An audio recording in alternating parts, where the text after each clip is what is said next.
Hi guys, so the new Ableton 12.2 is out and there is a few new updates, and today I want to take a look at Expressive Chords, a new device for creating chord progressions even if you don't know music theory or you know basics but you want to expand your vocabulary. So I will show you a few progressions that I've created with this tool, and then I will go through it and show you how to work with it.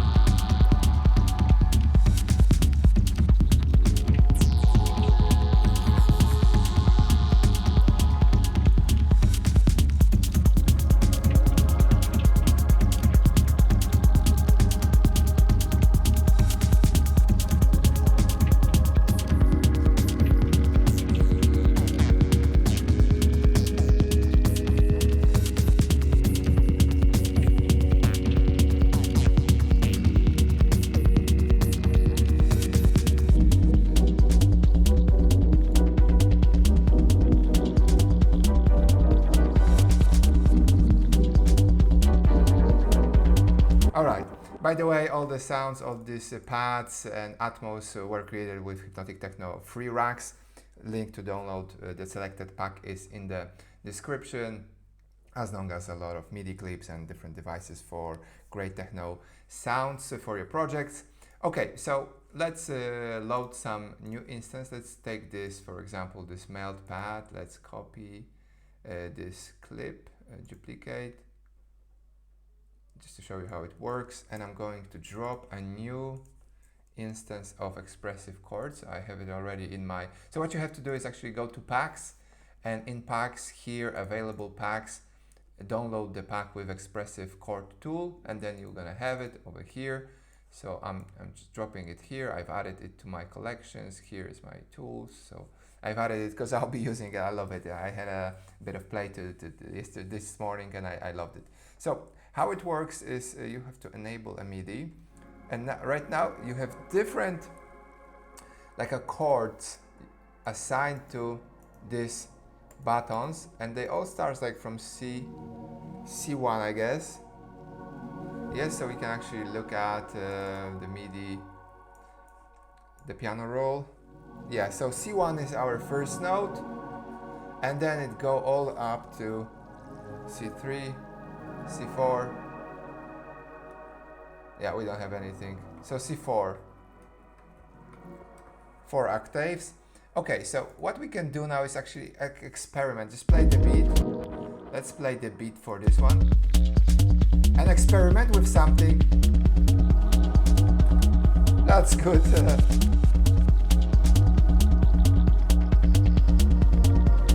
No.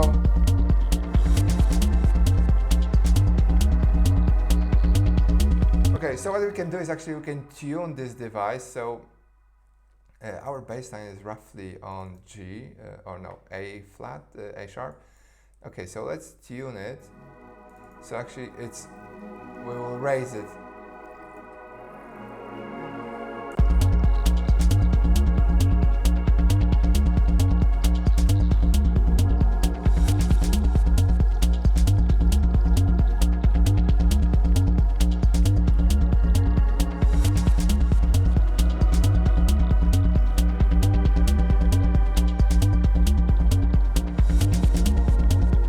Okay, this one works. And then let's find the second one.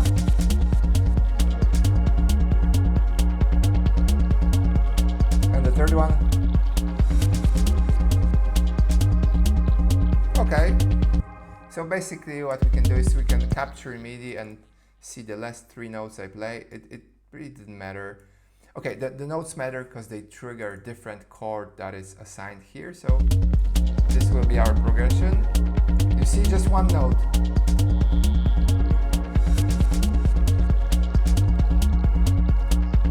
Let's make it 8 bars. Still not sure about this one, but just for the matter of going further, I'm just gonna leave it here. So this was the first example. So basically what you do is you have different chords assigned, as you can see.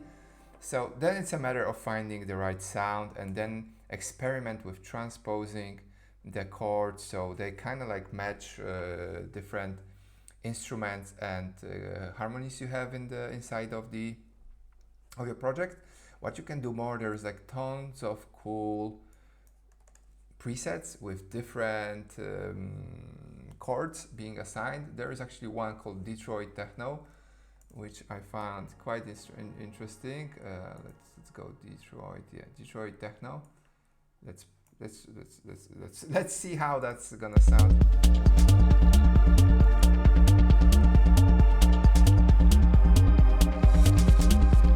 Okay, maybe we'll do a bit more filter.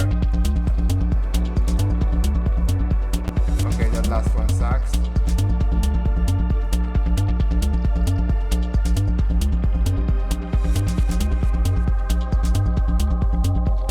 We have this new filter.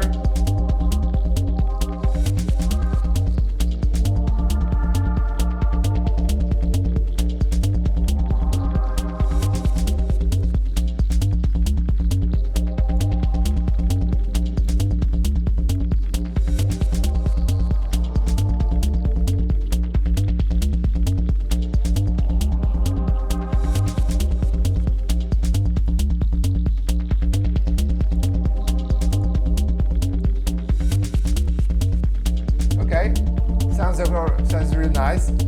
So I advise you to experiment with different presets for the expressive chords. I think they all sound great. So what I had here, like with this guy,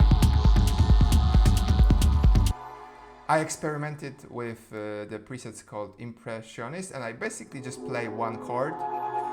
And what I did here, actually, I dug into some parameters here. So tilt, what tilt does, it shifts the velocity from lower notes to higher notes. So at 0, all notes are played equal, all the velocity is equal.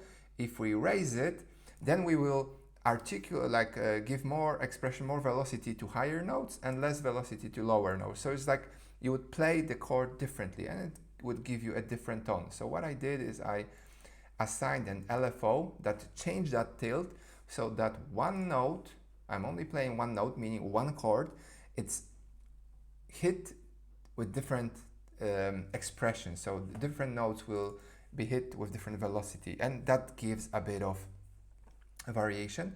I also added a modulation, so with invert parameter. What invert does, it inverts the chord. So basically, quick recap if you don't know this. So this is the basic, let's say, chord F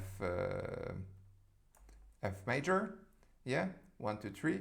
So this is like a basic triad. This will be the first inversion. When we go from the lower note, we raise it 1 octave above. So this is the first inversion.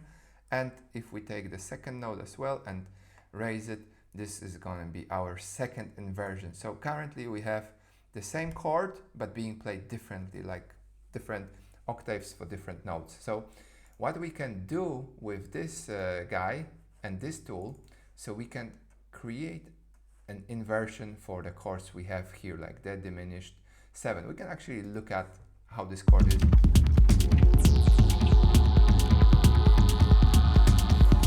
And now we're gonna have an inversion. Yeah, so because there is an automation on this parameter, so this is first inversion and second inversion, we playing this chord 3 times differently. And with the LFO sweeping up here, that gives us a bit more structure. So tilt is about voicing, so different velocity for different notes. Inverts create an inversion for the chord. Strum creates this kind of like staccato thing. So it would have like pa, one sound, and then it would have like pa da da. Yeah, like you would kind of like strum the notes. So you can add that, and when you add the strumming, you can also add articulate, so the different notes are articulated in different way. You can also reverse it with this button. And what you can do more, when you click here, it opens a modulation button. So what I did here is like added modulation, so with different velocity, when the velocity rises, the tilt rises as well, and when the velocity rises, articulation rises. I also added some random variation to all those parameters, so there's a bit of randomness. And with this setting of this device, I can only play one chord and it's gonna sound a bit different all the time, and that's sometimes what you need in techno. And if you have tool like that, when there is a bit of modulations going on inside of the sound itself, that's gonna create like evolving sound all the time. So you basically don't need that much for techno. So let's hear it.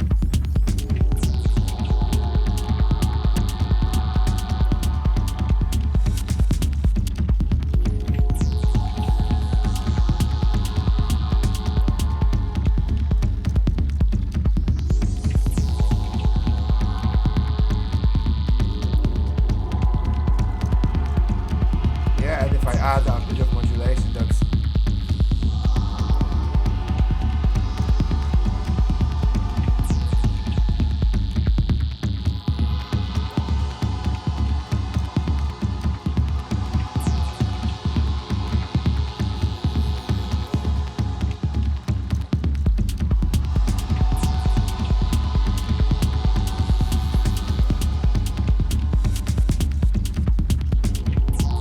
yeah, and then with different, this guy, I've played with lash pads, like a pack, and I've created this kind of progression. Again, as you see, I'm playing just one note, and the whole chord progression is created.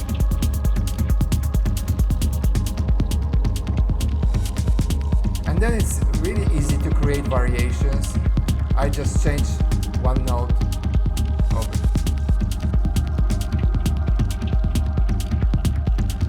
And then the last note as well.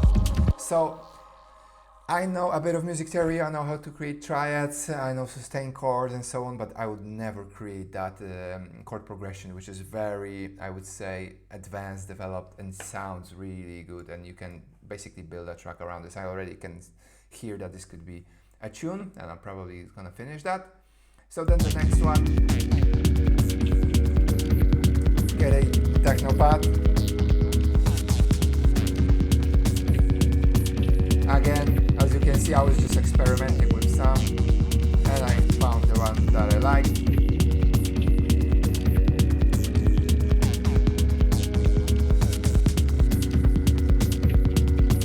And again, a bit of modulation.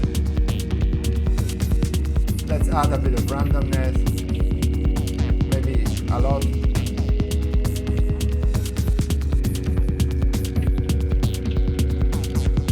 So let's actually create a lot of variation with velocity. So we have different, different velocity. And actually what you can do more to create even more variation from this. So you can add a velocity tool. So let's add velocity. So what velocity will do here in this context, come on guys. Oh, we need to create it. So I want this velocity to be first. Okay, so let's have velocity from 76 to 127, yeah? And then let's add randomness. So every time there is gonna be a randomness within this range, and that's gonna trigger different inversion in our device. So that's gonna create, like, we're gonna evolve our 8-bar phrase. We can add also modulation with tilt.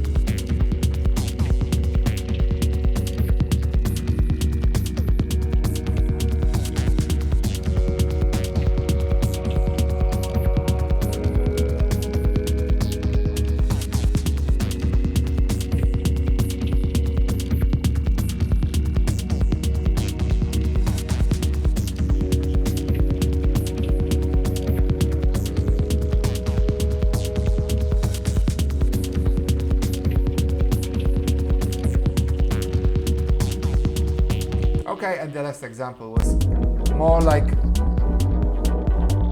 it sounds Detroit as fuck, so we have Detroit Techno pack here, and I just played with some chords, again added some velocity for inversion.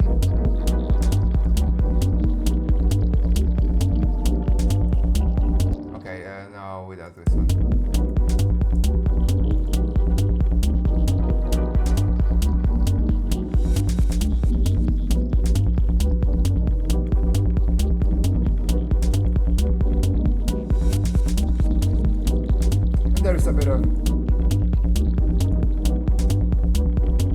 reverb. I love this Dora reverb from the 16 for that.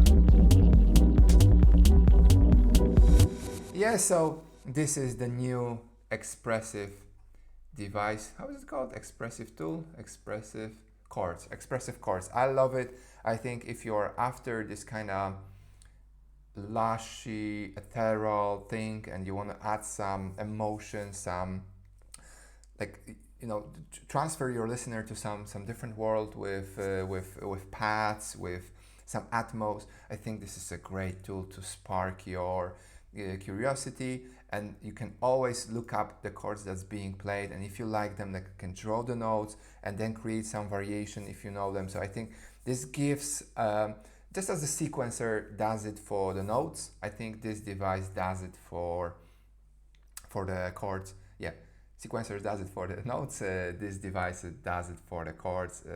I'm gonna use it a lot. I love it, and I advise you to try it because maybe you would like it too. Okay, thank you for watching. In the next videos, I will revise new devices, new changes in Ableton Live 12.2. So stick with the channel, give a thumbs up, subscribe, and let me know if there's anything in particular if you want me to cover in my videos. Till the next time, bye.